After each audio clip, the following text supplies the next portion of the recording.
केंद्र सरकार की ओर से जाति आधारित जनगणना कराने से इनकार किए जाने पर विभिन्न राजनीतिक दलों की आपत्ति सामने आने पर हैरानी नहीं।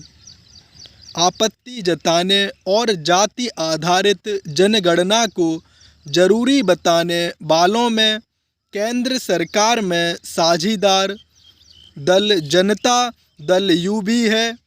आने वाले दिनों में कई अन्य राजनीतिक दल भी जाति आधारित जनगणना के पक्ष में आवाज़ बुलंद कर सकते हैं, क्योंकि यह एक पुरानी मांग है।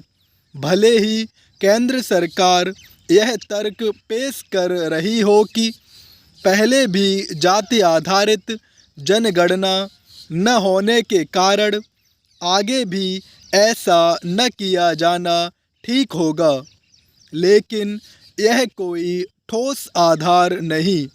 आखिर जब अनुसूचित जातियों और जनजातियों की जनगणना हो सकती है तो शेष वर्गों की क्यों नहीं?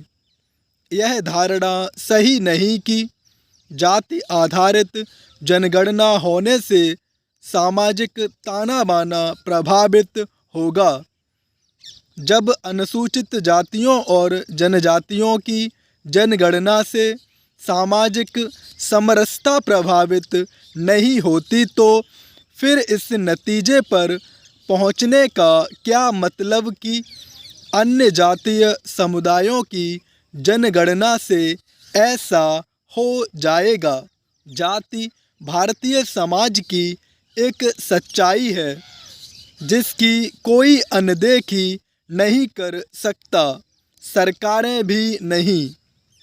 हमारे समाज और राजनीति में जाति से ही तमाम चीज़ें तय होती हैं।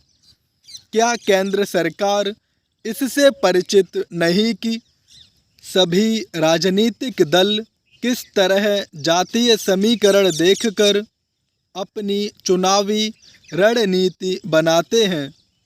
सबसे बड़ी बात तो यह है कि आरक्षण की समस्त नीति ही जाति पर आधारित है। आखिर यह कहाँ की समझदारी है कि अन्य पिछड़े वर्गों के आरक्षण का निर्धारण उस आंकड़े के आधार पर किया जाए जो अंग्रेज़ों के ज़माने में की गई जाति आधारित जनगणना से हासिल हुआ था। जातियों के दशकों पुराने आंकड़ों के आधार पर आरक्षण की नीति तय करना एक तरह से अंधेरे में तीर चलाना है।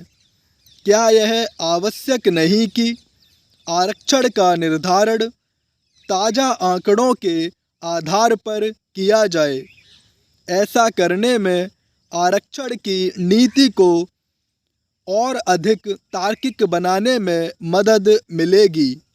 जाति आधारित जनगणना न केवल विभिन्न जातीय समूहों के संख्या बल को रेखांकित करेगी, बल्कि यह भी बताएगी कि उनकी आर्थिक स्थिति कैसी है। चूँकि जाति आधारित जनगणना भारतीय समाज की वास्तविक तस्वीर सामने रखने का काम करेगी, इसलिए यह काम किया ही जाना चाहिए।